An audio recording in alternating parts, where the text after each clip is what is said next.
sabay nagpupuri. Sa ngalan ng Ama at ng Anak at ng Espiritu Santo, Amen. ang pagpapala ng ating Panginoong Jesucristo, ang pag-ibig ng Diyos Ama, at ang pagkakaisa ng Espiritu Santo naway suminyong lahat. At sumairin. Mga kapatid, gunitain natin nga ang pagtatalaga ng mga basilika ni San Pedro at San Pablo.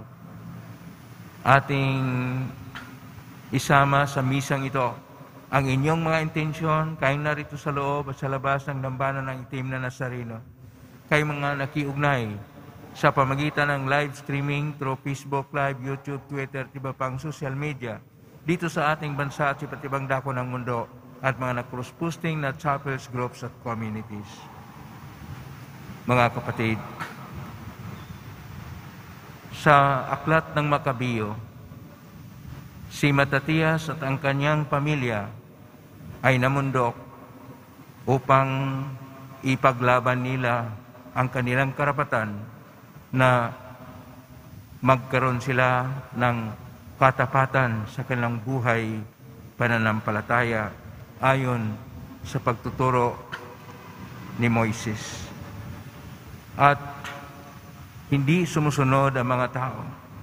Dahil dito sa ating Ebanghelyo, ang ating Panginoong Hesus, nung nakita niya ang Jerusalem, siya ay napaiyak sapagkat darating ang araw na ito ay puksain sapagkat hindi kinikilala ang Diyos sa pagdalaw niya sa mga tao.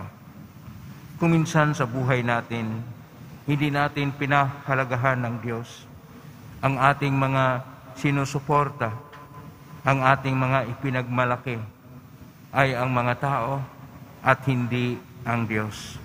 Ang mga material na bagay at ang mga makamundo na kinamalingan natin, hindi ang mga bagay-bagay na banal para sa Diyos. Kaya tayo nagkasala. Kaya dumulog po tayo sa mga Panginoong nagpapatawad ng lubos. Sinugong tagapagpagaling sa mga nagsisisi, Panginoon, kaawaan mo kami. Panginoon, kaawaan mo kami. Dumating na tagapag-anyayang mga makasalanan ay magsisi, Kristo, kaawaan mo kami. Kristo, kaawaan mo kami. Nakaluklok ka sa kanan ng Diyos Ama para ipamagitan kami, Panginoon, kaawaan mo kami. Panginoon, kaawaan mo kami. Kaawaan tayo makapangyarihang Diyos. Patawarin tayo sa ating mga kasalanan at patnubayan tayo sa buhay na walang hanggan. Amen. Manalangin tayo. Ama naming makapangyarihan, ipagkaloob mong lagi naming ikaligayang ikaw ay paglingkuran. Sapagkat walang maliw at walang kahulilip ang kasiyahan kapag sumasamba kami sa iyong kapangyarihan, nagpapairal sa tanang sanlibutan. Sa pamagitan ni Jesucristo kasama ng Espiritu Santo, magpa sa walang hanggan. Amen. Magsiupo na po ang lahat. Pagbasa mula sa unang aklat ng Makabeyo. Noong mga araw na iyon, ang mga kanang kamay ng hari na inatasang piliin ang mga taong sumasamba sa mga Diyos-Diyosan ay nagtungo sa lungsod ng Moden upang utusan ang mga taga-roon na maghandog sa mga dambanang pagano. Maraming Israelita ang lumapit at nagtipon-tipon sa paligid nila. Naroon din si Matatias at ang 5 niyang anak. Nilapitan si Matatias ng mga kinatawan ng hari at sinabi, "Ikaw ay pinunong iginagalang dito at sinusunod ng iyong mga kaanak. Manguna ka sa pagtupad sa utos ng hari, gaya ng ginawa ng mga Hintil at ibang mga taga-Judea at Jerusalem. Gawin mo lamang ito ay tiyak na mapapamahal ka sa hari, pati ng iyong mga anak, at gagantimpalaan ka niya ng pilak, ginto, at iba pang kaloob. Ngunit malakas na sumagot si Matatias, kahit lahat ng hintil ay sumunod sa hari, at dahil dito'y nilabag nila ang relihiyong ipinamana ng kanilang mga ninuno. Kami ng aking sambahayan at mga kamag-anakan ay tutupad pa rin sa tipang ibinigay sa aming mga ninuno. Huwag namang ipahintulot ng Diyos na sumuway kami sa kanyang mga utos. Hindi kami susunod sa gayong ipinagagawa ng hari, at lalo namang hindi kami magtataksil sa aming relihiyon kailanman. Katatapos pa lamang na magsalita si Matatias ng isang kapwa Hudyo, ang kitang-kitang lumapit sa dambanang nasa Modin at naghandog bilang pagsunod sa utos ng hari. Nang makita ito ni Matatias, nag-alab siya sa puot. Nilapitan niya ito at pinatay sa harap ng dambana. Pinatay rin niya ang mga sugo ng haring pumipilit sa mga tao na maghandog sa dambanang pagano. Pagkatapos, sinira niya ang dambana. Sa ganitong paraan, ipinakita niya ang kanyang pagmamalasakit sa kautusan, gaya ng ginawa ni Phineas nang patayin nito si Simri na anak ni Salo. Matapos gawin ito, nilibot ni Matatias ang buong lungsod na ganito ang isinisigaw: sino mang tapat sa tipan ng Diyos at tumutupad sa kanyang mga utos ay sumunod sa akin. Pagkatapos nito, siya at ang kanyang mga anak ay namundok. Iniwanan nila ang lahat ng kanilang ari-arian sa lungsod. Ang marami na naniniwalang dapat sundin ang utos ng Diyos at mga tuntunin ng kanilang relihiyon ay lumabas din at sa ilang na nanirahan. Ang salita ng Diyos. Salamat sa Diyos.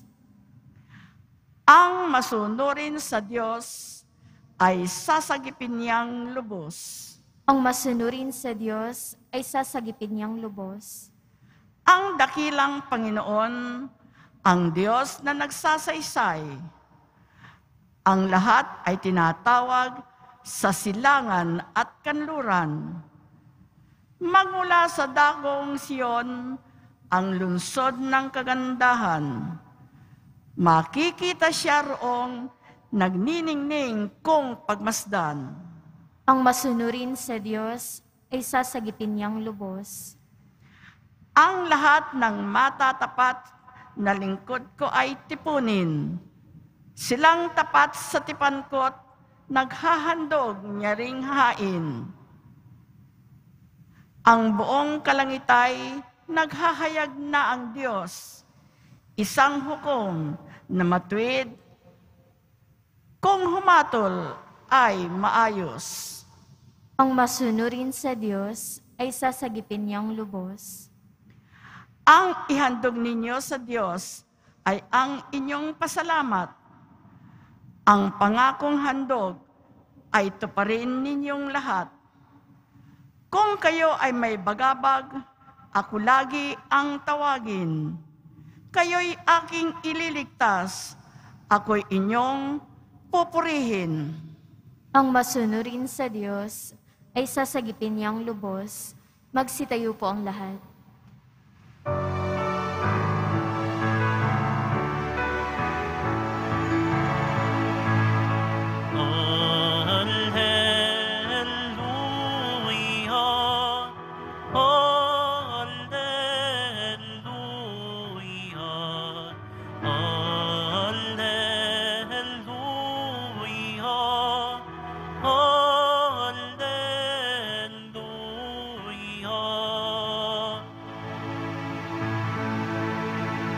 Dinggin ninyong lahat ngayon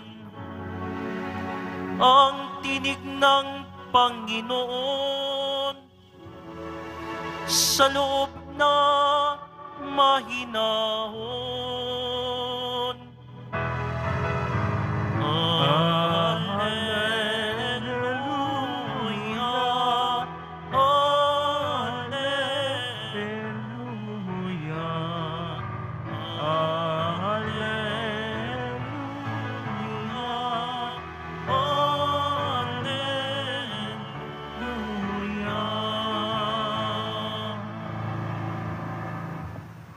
Sumainyo ang Panginoon. At sumaiyo rin. Ang mabuting balita ng Panginoon ayon kay San Lucas. Papuri sa iyo, Panginoon. Noong panahong yon, nang malapit na si Jesus sa Jerusalem at matanaw niya ang lungsod, ito'y kanyang tinangisan. Sinabi niya, kung nalalaman mo lamang sa araw na ito, kung ano ang makapagdudulot sa iyo ng kapayapaan. Ngunit lingid ito ngayon sa iyong paningin. Sapagkat darating ang mga araw na paliligiran ka ng kuta ng mga kaaway, kukubkubin at gigipitin sa magkakabila-bila. Wawasakin kanila at ilipulin ang mga anak mo sa loob ng iyong muog. At ni isang batoy, wala silang iiwan sa ibabaw ng kapwa bato, sapagkat hindi mo pinansin ang pagdating ng Diyos upang iligtas ka. Ang mabuting balita ng Panginoon. Pinupuri ka namin, Panginoong Hesukristo. Magsiupo na po ang lahat.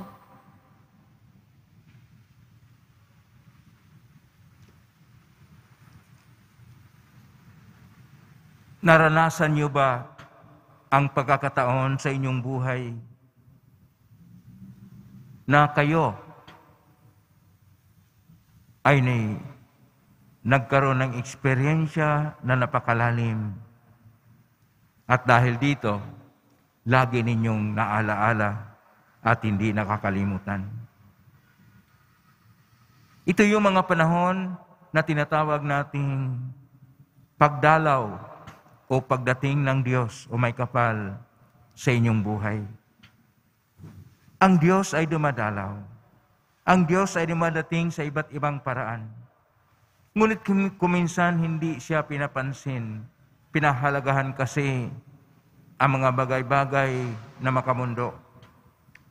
Sa ating unang pagbasa, sa unang aklat ni Makabeo, Kabanata 2, talata 15 hanggang 29, ang mga Israelita ay hinikayat ni Haring Antiochos na sumunod sa mga pagano na pamumuhay at pagsamba. Ngunit yun ay labag sa kautusan, sapagkat sa una at sa pangalawa sa 10 utos, iisa lang ang Diyos. At sa pangalang kautusan, huwag lapastanganin ang pangalan ng Diyos. At ito'y ginagawa ni Haring Antiochos. At kanyang hinihikayat ang mga Israelita at isa nito doon sa lungsod ng Modin, naroon si Matatias, ang kanyang 5 mga anak. At itong mga 5 anak ay hinihikayat ni Haring Antiochos na mag-practice sa mga kaugalian na labag sa relihiyon. Mag-alay sila ng alay sa Diyos-Diyusan. Kaya noong hindi sumang-ayon si Matatias, nanganganib ang kanilang buhay. Kaya namundok sila kasama ang mga matapat sa Diyos na si Yahweh. Dahil itong si Haring Antiochus, walang ibang ginagawa, naglustay sa kayamanan ng bayan, mamatay tao, walang ibang tinitingnan ang kanya lang sarili. At gusto niya na ang mga tao ay susunod sa isang pagano na pamumuhay at pagano na paniniwala. Pero may mga masunurin na mga tao. Ito yung sasabi sa Salmo natin ngayon, 49. Ang masunurin sa Diyos ay sasagipin niyang lubos. Sinasagip noon si Matatias ang kanyang pamilya, mga kamag-anak, at yung kanyang mga kaibigan at mga kapitbahay na nagiging matapat sa Diyos. Ang pagiging matapat sa Diyos ay hindi madali kung ang namumuno ay hindi kumikilala sa Diyos.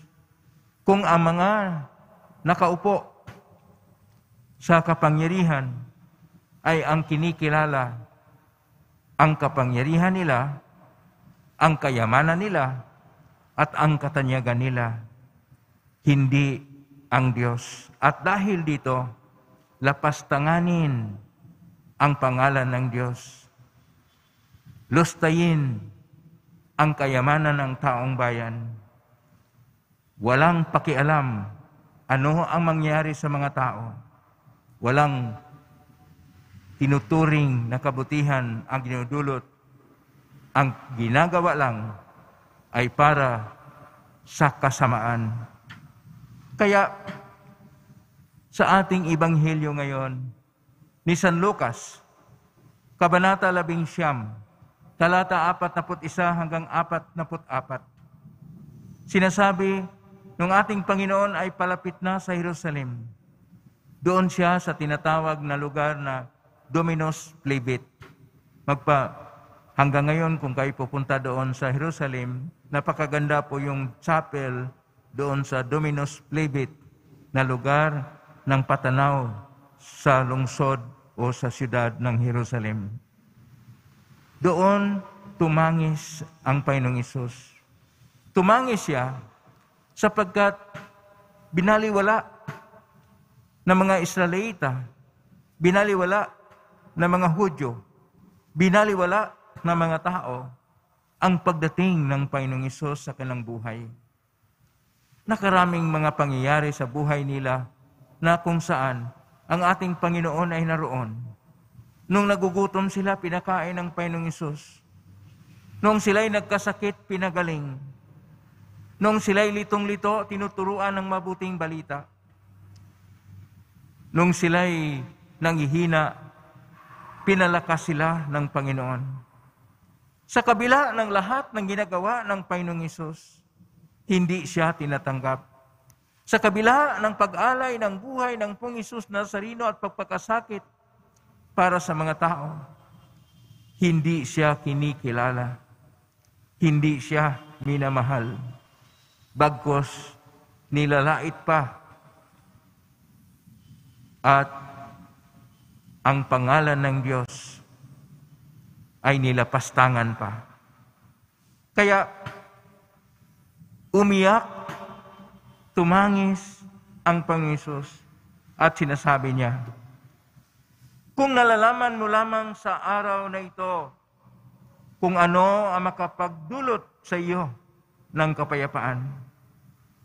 Itong versikulo 42, Kapitulo 19, Ebanghelyo ni San Lucas, ay parang isang tunog, isang tinig, isang dumadagongdong na palaala sa atin. Kung atin lang malalaman ang paraan ng kapayapaan. At ano po yung paraan ng kapayapaan? Ito yung paraan ng Diyos. Ang paraan ng Diyos ay hindi patayan. Ang paraan ng Diyos ay ang pagtataguyod sa buhay. Ang paraan ng Diyos ay ang pagrespeto sa karapatan.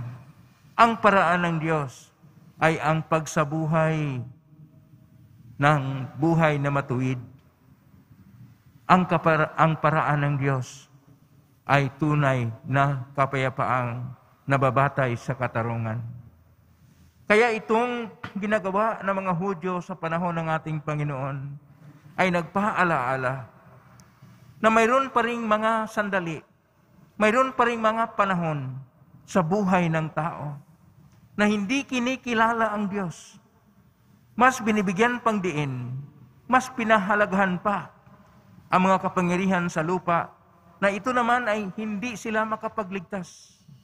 Mas pinalagahan pa ang kayamanan sa lupang ibabaw na hindi naman ito makapagbigay ng buhay na ganap at ikasiyasya. Mas pinalagahan pa ang mga batas na gawa lang ng tao kaysa mga kautusan ng Diyos. Ang Diyos ay nag-uutos sa atin na una sa lahat, kilalanin siya na iisang Diyos. Commandment number 1 at commandment number 2. Huwag lapastanganin ang kanyang pangalan. At commandment number 3, igalang ang kanyang araw. At ito'y hindi ginagawa ng mga Hudyo sapagkat kanila pong sinusunod ang mga pagano na paraan. Kaya ano ang sinasabi ng ating Panginoong Hesus? Versikulo 43 hanggang 44. Sinasabi niya, darating ang mga araw, paliligiran ka ng kuta ng mga kaaway, kukub-kubin at gigipitin sa magkakabila, wawasakin kanila at lilipulin. Ito yung mangyayari sa mga tao kapag nakalimot na ang Diyos ay dumating sa buhay natin. Kapag hindi natin pinapansin ang pagdalaw ng Diyos, kapag hindi natin isinasibuhay ang kanyang kautusan, na ibigin ng Diyos higit sa lahat, ibigin ang kapwa, yan ang pag-ibig sa sarili, tayo ay mamumuhay sa sumpa. Ang sumpa na magkaroon tayo ng kahirapan sapagkat ang ating sinusunod ay mga nasa kapangyarihan na hindi gumagalang sa Diyos at hindi namumuhay ayon sa paraan na maka-Diyos.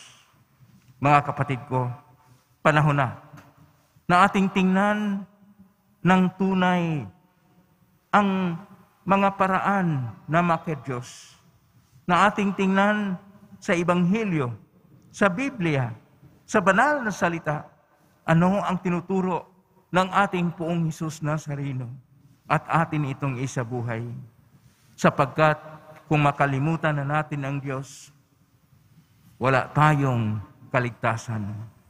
Sapagkat kung ang Diyos ay naisintabi na, sapagkat kayo ay nagkaroon ng pagtingin na nananalo kayo, o dili kaya kayo nasa kapangyarihan, o dili kaya kayo'y nauto na sa mga nasa kapangyarihan. Panahon na magising tayo, na mayroong Diyos na magbibigay parusa sa mga hindi sumusunod sa Kanya. Mayroong Diyos na magbibigay ng kasamaan upang tayo ay mabigyan ng pagkamulat ano ang totoo at dapat buhayin ang katotohanan at ang hustisya o katarungan. Sapagkat kung ibinaliwala natin ito at ibinaliwala rin natin ang Diyos, managot po tayo sa may kapal. Sapagkat kung ang Diyos hindi na sentro sa ating buhay at ang mga material na bagay na, tayo'y mauwi sa pagkaagnas dahil sa material na ating pinipili, dahil sa ating pagsunod sa mga taong nagpapairal nito, dahil sa ating kawalan ng pagrespeto at paggalang sa Diyos na sumasa atin.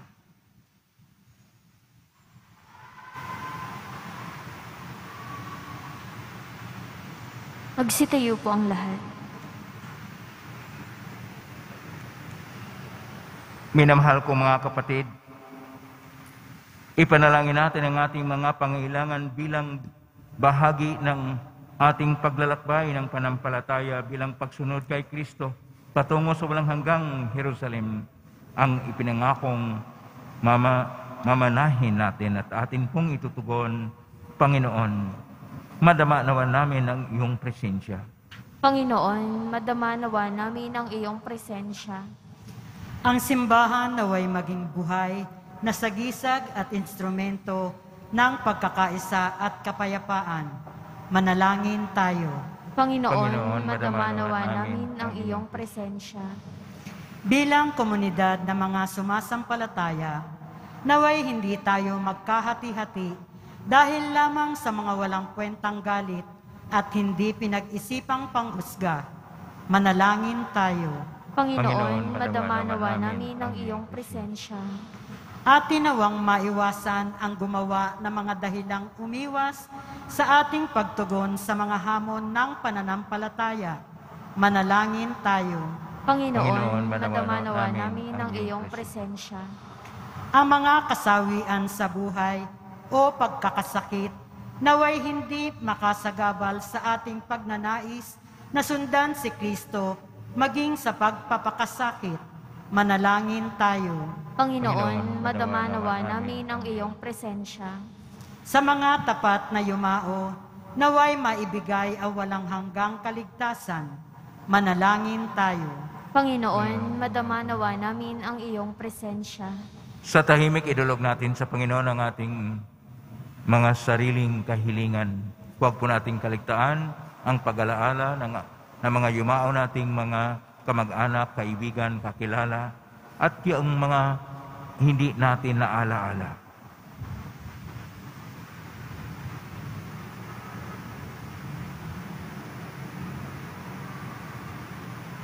Ama naming Diyos, huwag nawa kaming umatras o magatubiling lumakad ng pasulong sa paglalakbay tungo sa iyong kaharian. Nang namin ito sa magitan ni Kristong aming Panginoon. Amen. Magsiupo na po ang lahat.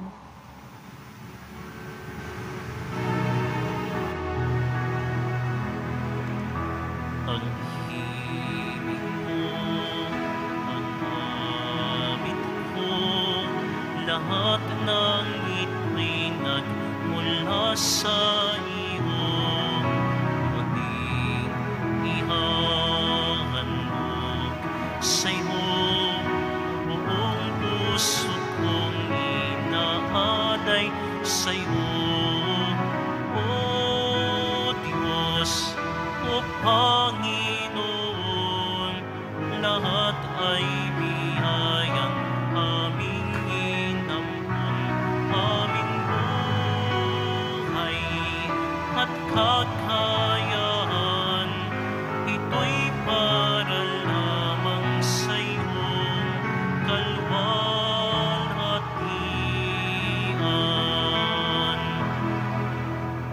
Magsitayo po ang lahat. Manalang di abatido pang paghahain natin ang kalugdan ng Diyos amang makapangyarihan. Tanggapin nawa ng Panginoon itong paghahain sa iyong mga kamay, sa kapurihan niya at karangalan, sa ating kapakinabangan at sa buong sambayanan niyang banal. Ama naming lumikha, ipagkaloob mo ang iyong masintahing pagtingin sa aming mga alay, upang ang ganhang loob mo ay aming makamtan, at ang bunga ng walang hanggang pag-iral ay aming mapakinabangan. Sa pamagitan ni Kristo kasama ng Espiritu Santo, magpa sa walang hanggan. Amen. Sumainyo ang Panginoon. At sumaiyo rin. Itaas sa Diyos ang inyong puso at diwa. Itinaas na namin sa Panginoon. Pasalamatan natin ang Panginoong ating Diyos. Marapat na siya ay pasalamatan. Ama naming kapangyarihan, tunay marapat ni kay aming pasalamatan. Sa iyong paglingap at ng loob ang tayong nikamot pinangasiwa sa San Sinukob. Sangad mong siya iwastong lubos ay pinagdusa mo sa kanyang pagtalikod. Sa iyong pagiliw yung pinintulot na makabalik siya sa pamagitan ni Kristo Jesus. Kaya kaisa namang Helensi siya awit ng papuri sa iyo. Nang ulahumpay sa kalangitan, kami nagbubunyi siyang kadakilaan. Santo, Santo, Santo, Panginoong Diyos ng mga hukbo, Napupuno ang langit at lupa ng kadakilaan mo. Osana sa kaitaasan. Pinagpalang na paririto sa ngalan ng Panginoon. Osana sa kaitaasan. Magsiluhod po ang lahat. Ama naming banal, ikaw ang bukal ng tanang kabanalan. Kaismitan ng Espiritu ng banal, makaloob na ito upang para sa amin maging katawan at dugo ng aming Panginoong Jesucristo. Bago niya pinagtisang ko sang loob na maging handog, hinawakan niya ang tinapay. Pinasalamatan kanya. Pinaghati-hati niya yon. Iniabot sa kanyang maalagad at sinabi, "Tanggapin ninyong lahat ito at kanin. Ito ang aking katawan na ihandog para sa inyo."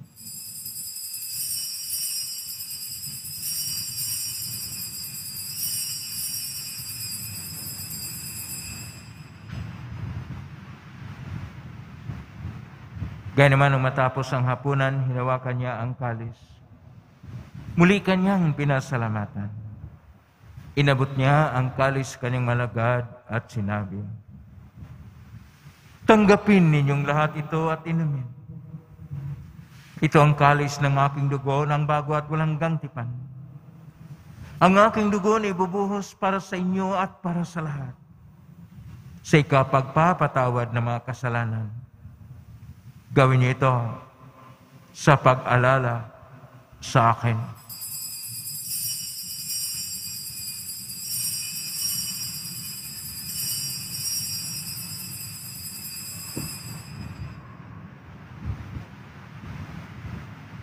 Magsitayo po ang lahat. Ang misteryo ng pananampalataya. Si Kristo'y namatay, si Kristo'y nabuhay, si Kristo'y babalik sa wakas ng panahon. Ama, ginagawa namin ngayon ang pag-alala sa pagkamatay at muling pagkabuhay ni anak. At iniaalay namin sa iyo ang tinapay nagbibigay buhay at ang kalis nagkakaloob ng kaligtasan. Kami nagpapasalamat dahil kami minarapat na tumayo sa harap mo para maglingkod sa iyo. Isinasamo namin kaming magsasalo-salo sa katawan at dugo ni Kristo ay mabuklod sa pagkaisa sa pamamagitan ng Espiritu Santo. Amalingapin ng simbahang laganap sa buong daigdig. Pususin mo kami sa pag-ibig kaisa ni Francisco na aming Papa at ni Jose Advencola na aming Obispo at ng Tanang Kaparian. Alalahanin mo rin mga kapatid naming nahimlay, may pag-asang sila'y muling mabuhay, gayon din ang lahat ng mga pumanaw. Kaawaan mo sila at patuloyin sa iyong kaliwanagan. Kawan mo nipatin kaming lahat na makasalo siyang buhay na walang wakas. Kaisa ng Mahal Birhen Maria na Ina ng Diyos, ng kabik ng puso niyang San Jose, kaisa ni San Pedro at ni San Pablo at mga apostol, ni San Juan Bautista, ni San Roque, ni San Alonso Ruiz de Manila, ni San Pedro Calungsod at ng lahat ng mga banal na namuhay dito sa daigdig ng kalugod-lugod sa iyo. May pagdiwang nawa namin ang pagpupuri sa ikarangal mo sa pamagitan ng anak na aming Panginoong Hesukristo. Sa pamamagitan ni Kristo, kasama niya at sa Kanya, ang lahat ng parangal at papuri ay sa iyo, Diyos Amang makapangyarihan, kasama ng Espiritu Santo, magpasawalang hanggan.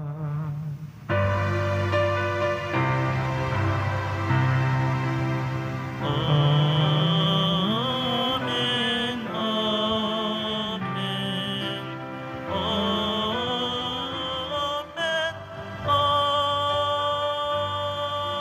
amen. Sa tagubilin na galing na utos sa turo ni Jesus na Panginoon natin at Diyos, ipahayag natin ang lakas loob. Ama namin, sumasalangit ka, sambahin ang ngalan mo, mapasa amin ang kaharian mo, sundin ang loob mo dito sa lupa para nang sa langit. Bigyan mo kami ngayon ng aming kakanin sa araw-araw, at patawarin mo kami sa aming mga sala, para nang pagpapatawad namin sa nagkakasala sa amin, at huwag mo kaming ipahintulot sa tukso, at iadya mo kami sa lahat ng masama. Hinihiling namin kami iadya sa lahat ng masama. Pagkalooban ng kapayapaan araw-araw.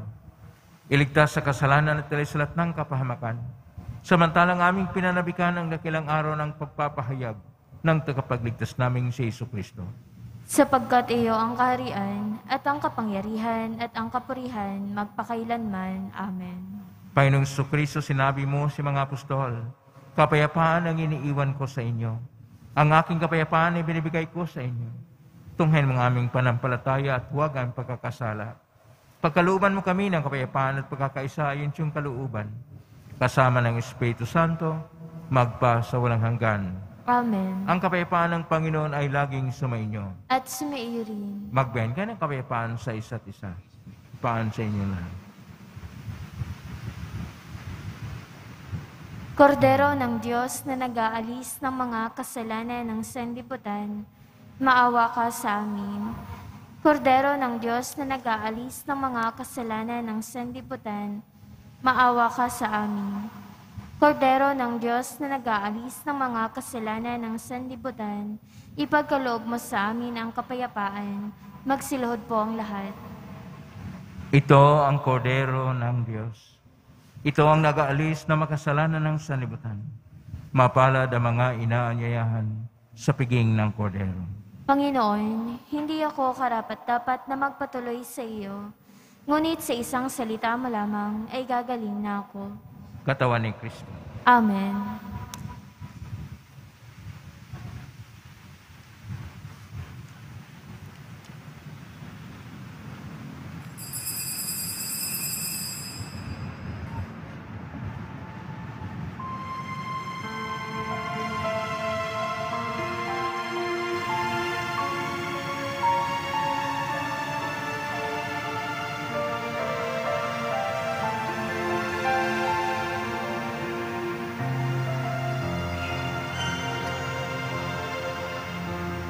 Sa piging na ito, ating pagsalungan ang katawat lubong ni Jesucristo. Siya'y ating lakas at tanggulan, Panginoon Diyos nating lahat. Tikman ninyo at masdan ang kabutihan ng Panginoon. Mapalad ang tao na ang Diyos ang pag-asa.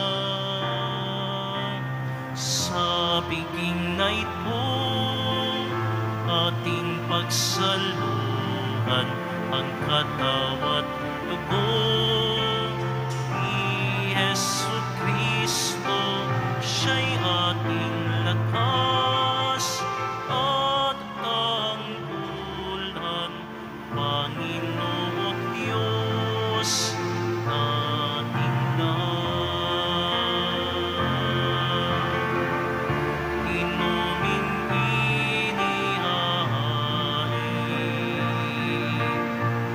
dugo ni Kristong buti,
Manalangin tayo.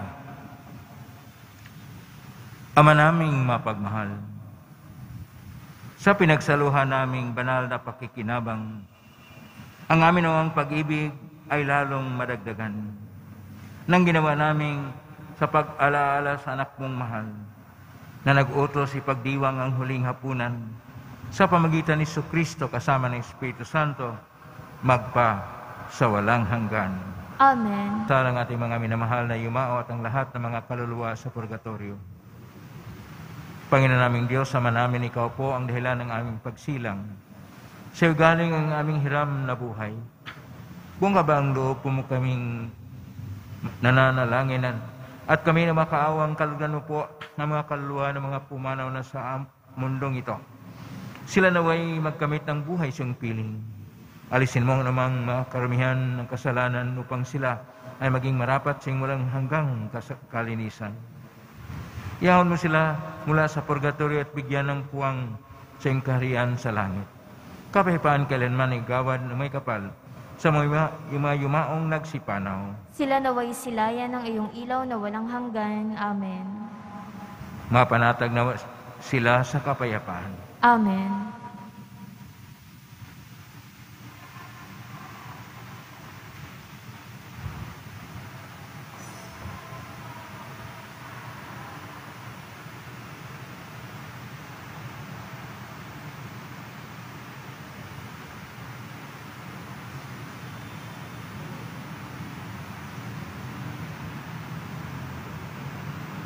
Maraming salamat po sa inyong pagkilahok ngayon sa ating banal na misa kay sa loob at sa labas ng lambanan ng Team na Nazareno, kay mga nakiisa sa pamagitan ng live streaming sa iba't ibang social media at cross-posting sa iba't ibang chapels, groups, and communities.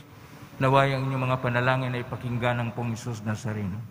Salamat sa lahat ng mga naglilingkod, ang ating commentator, lectors, lay ministers, mass server, IT, ang ating choir, ang ating ushers and health team, mga collectors, mga ihos, mga guards, mga otoridad at mga volunteers upang maging maayos at maging solemne ang ating pagdiriwang. Salamat sa inyong lahat. Pagpalain kayo ng Panginoong Diyos. Pabaon sa misang ito. Dumating na ang Diyos sa buhay natin 24/7, araw-araw at bawat saglit. Dapat pahalagahan natin ang Diyos at siya'y dapat pumapanginoon sa ating mga puso't isipan at buong pagkatao. Ngayon na po ang pumbasbas. Sumainyo ang Panginoon. At sumairin. Mahal na pong Isus Nazareno, inihagmos na ng cross ang walang maloy na pag-ibig ng Diyos ang katauhan. Pakinggan mong kilingan ang kanan nagsusumamo sa iyo. Makamta naman nila ang katugunan at tanggapin ang kasagutan ng utang na loob na tinatanaw. Basbasan di po ninyo ang maraming imahin at tasalan. Sa pamagitan ng binis nito naway maalala ng pangako nun sa binyag na ikaw ay naiibigin at paglalingkuran bilang Panginoon, magpas sa walang hanggan. Amen. Pagpalain kayo ng makapangyarihang Diyos, Ama at Anak at Espiritu Santo. Amen. Kumay kang taglayang kapayapaan, pag-ibig at pag-asa ng Pong Isus Nazareno. Salamat sa Diyos. Purihin natin ang Pong Isus Nazareno.